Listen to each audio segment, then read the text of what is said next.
Primeiramente, bom dia. Eu queria falar hoje sobre algumas notícias dessa semana, principalmente sobre os indicados ao Emmy 2026, as surpresas, Rex, The Pitch e, pra mim, a grande surpresa, o Windows Bay. Também queria falar sobre talvez os melhores episódios de A Casa do Dragão, pelo menos é isso que muita gente está falando e é um pouco o que eu acredito. E também falar sobre o sucesso absoluto de Obsessão, como esse filme só cresce a cada semana. Vamos começar pela Casa do Dragão. Cara, a gente passou por tantas coisas esses últimos anos, a gente teve que assistir tantas coisas nessas últimas 2 temporadas, que quando a gente chega com 3 episódios tão bons quanto, acho que a gente tá meio desacostumado. A primeira temporada teve muitos episódios bons, a gente teve muitos momentos bons, de verdade mesmo. Eu acho que eu pelo menos gostei muito de como eles fizeram a primeira temporada andar, se tornando um pouco novelão, mas assim, é um novelão que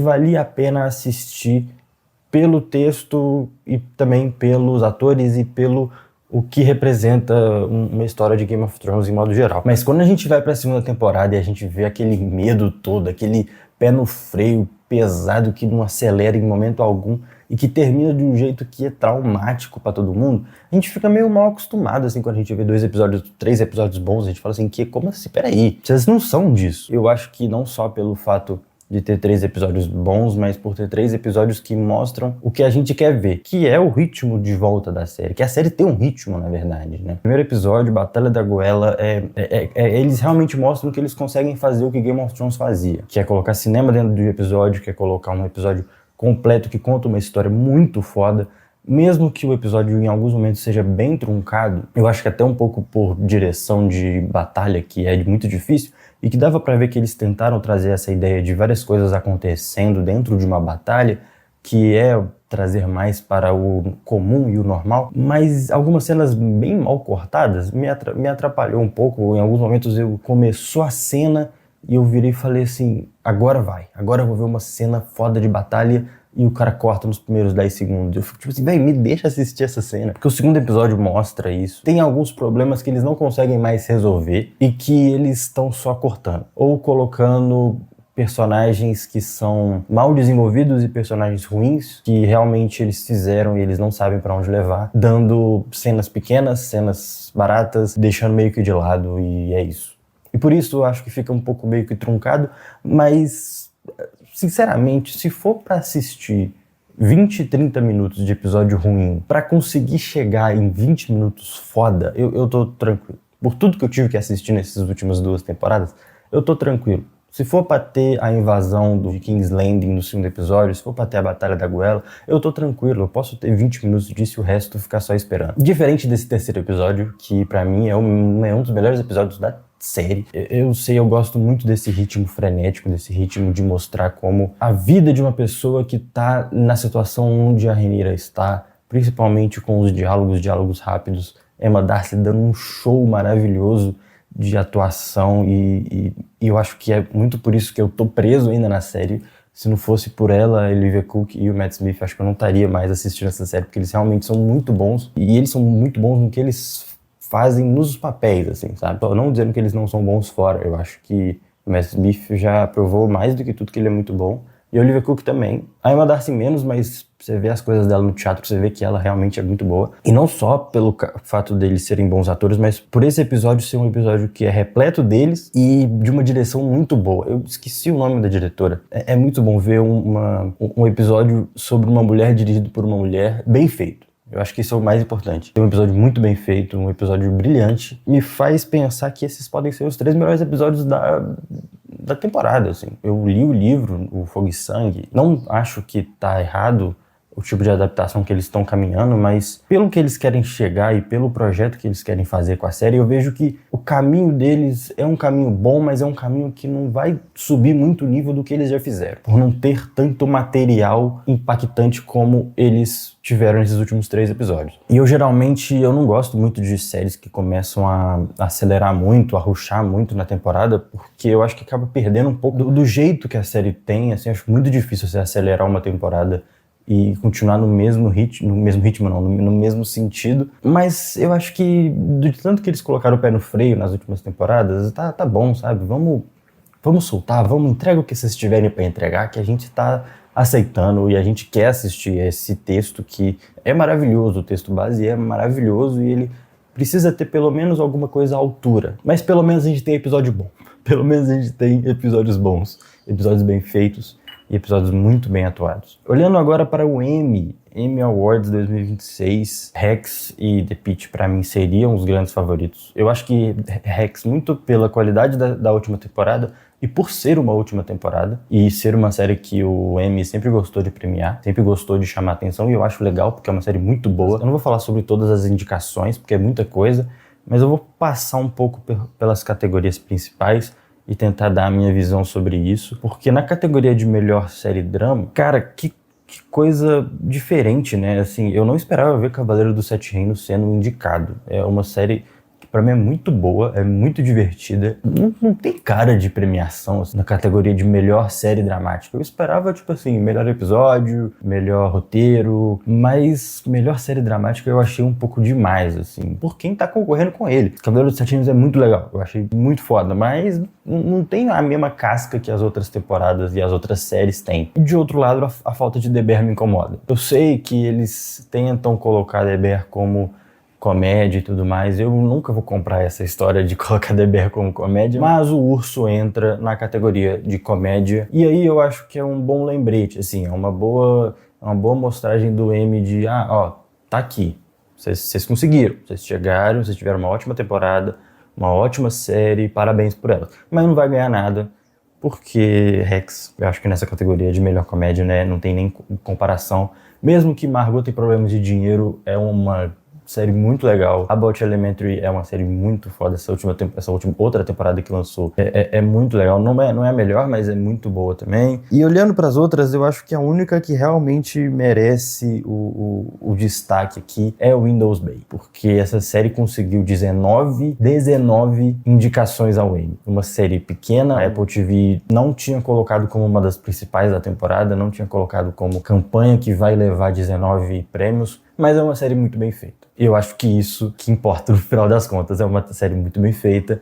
é a série ser um sucesso, é a série estar crescendo cada dia mais aqui no Brasil, tá crescendo cada dia mais lá fora. Eu acho que não vai ganhar nada, mas pelo menos tá lá. Outro destaque que eu queria trazer aqui é melhor ator de série dramática. Assim, é engraçado, porque eu olho os indicados aqui, essa história de atores de TV, atores de cinema virem pra TV e começar a fazer série pra streaming, série pra TV, em modo geral, né? É roubado, velho. O Gary Oldman vai ser indicado todas as vezes. Mark Ruffalo vai ser indicado. Porque eles são melhores, sabe? Eles não tem como você não indicar esses caras, porque o nome deles é grande, porque eles são grandes, porque eles são bons. Cara, como que você não vai indicar o Steve Carell? Tá muito bem em Rooster. Mas pra mim o destaque aqui, sem dúvida, é o Matthew Rhys. O Matthew Rhys, ele conseguiu ser indicado por 2 séries no Emmy, e eu acho que isso é muito grande. Ele tá muito bem nas duas, e eu fico muito feliz de ver que um ator que não era tão conhecido assim como Gary Oldman e Steve Carell consegue 2 indicações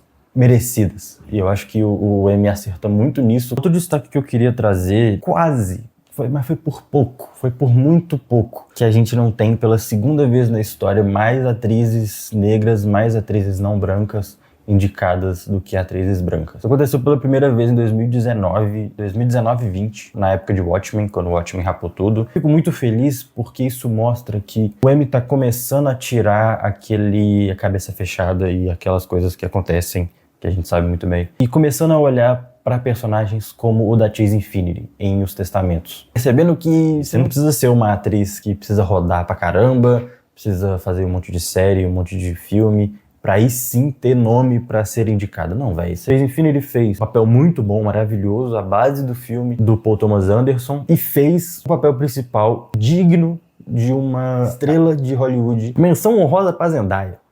Menção honrosa pra Zendaya. Se não fosse por ela, aquela trem chamada Euphoria não existiria. E como a série acabou, ela merece. As outras atrizes já era meio sabido que elas iam ser indicadas, então nem vou falar muito, mas um grande abraço para Kerry Russell. Bom demais, né? E agora falando sobre, assim, outros destaques fora das categorias principais, Riz Ahmed, parabéns de verdade por ter essa indicação, por um projeto tão legal como é a Isca. As produções estão começando a diversificar, estão começando a entender que às vezes não é os mesmos caras que fazem coisas boas sempre, sabe? Você tem Riz Ahmed, que é um cara que não tinha tanto esse olhar da comédia, pelo menos na visão do mercado dos Estados Unidos. Cara, ele sabe fazer comédia, ele sabe fazer algo bom, e a série A Isca é muito bom. Assista, que é muito divertido. Eu assisti num domingo, relaxado. Depois do jogo do Galo, assim, acabou umas 7 horas e eu peguei pra assistir, assim, tranquilinho. Não, é bom demais. E outra série que eu acho que vale muito a pena citar, essa eu não assisti.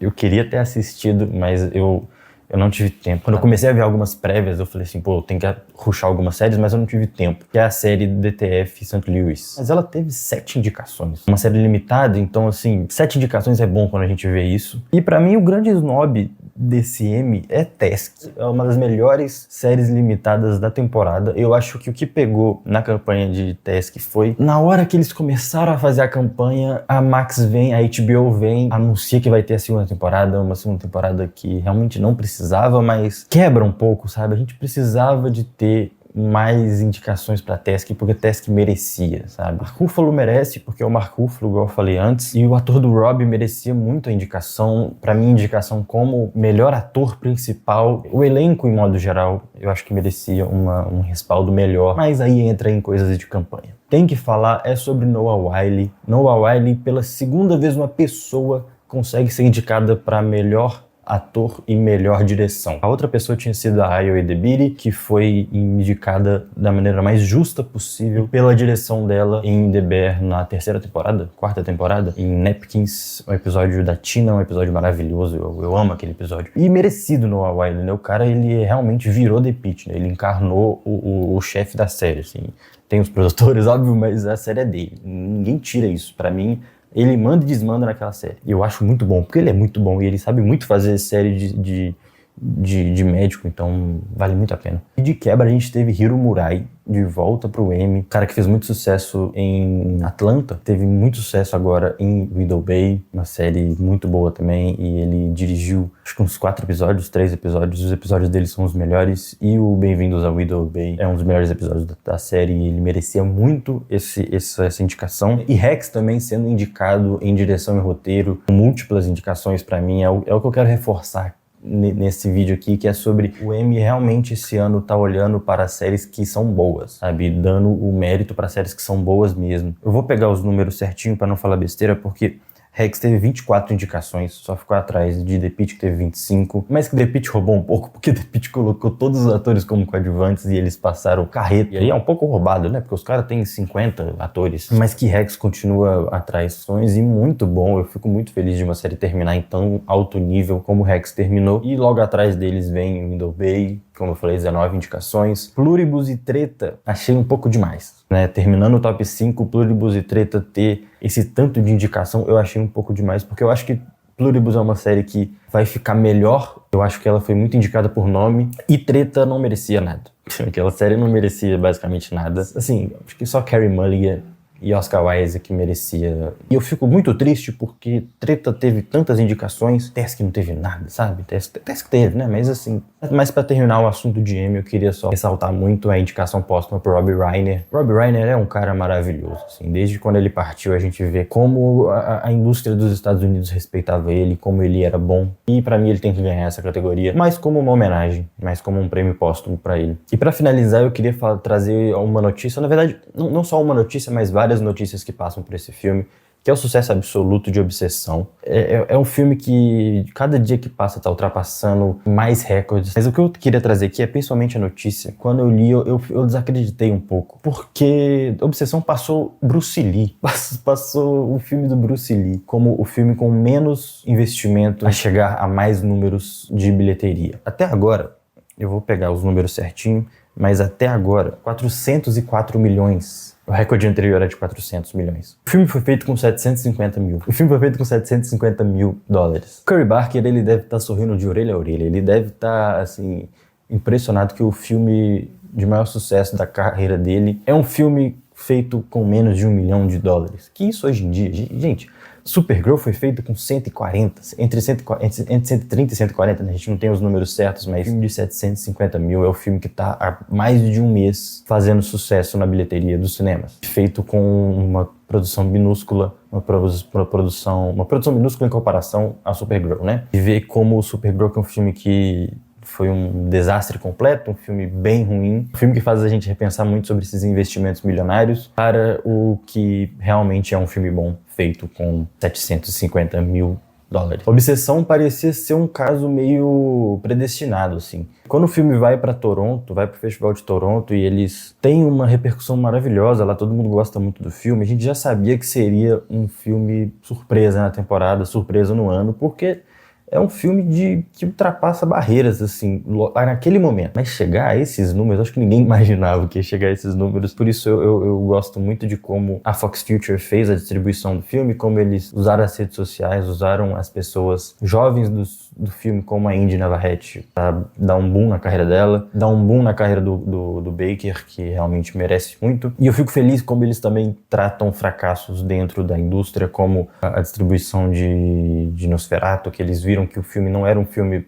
pro cinema, que a galera não estava gostando, e tiraram um pouco a mão dele para conseguir investir em outras coisas. Eu fico muito feliz que eles vão distribuir Razão e Sensibilidade e eles vão fazer um trabalho muito bom, porque eles pegaram um elenco e uma diretora que sabe conectar com a galera mais nova, sabe? Não só com a galera mais nova, mas com o contexto atual. Daisy Edgar Jones está no filme, eles vão saber trabalhar. Se eles conseguiram fazer o que eles fizeram com Indy Navarrete, eles conseguem fazer com a Daisy. E eles também vão distribuir o novo filme do Eggers, né? O Werewolf, que aí eu acho que é a redenção, porque o Werewolf pra mim é o filme que o Eggers sabe fazer. É o tipo de história que ele sabe fazer. Esse papo de Nosferatu aí é pra outros caras. Se o Eggers estragar o Werewolf, eu vou ter um problema sério com esse cara. Muito obrigado a você que chegou até aqui. Tô pensando em cobrir o Emmy mais de perto, trazer algumas notícias, algumas coisas sobre o Emmy até o dia da premiação. Muito triste por Tesk não ter sido representado como o dia, mas pelo menos eles indicaram coisas boas e coisas que mereciam. Casa do Dragão tá aí, próximo episódio tô esperando que sigam o mesmo caminho. Já me iludiram, é isso aí, não tem muito o que fazer. E Obsessão mostra que filme bom vale a pena assistir no cinema. É isso, muito obrigado, até mais.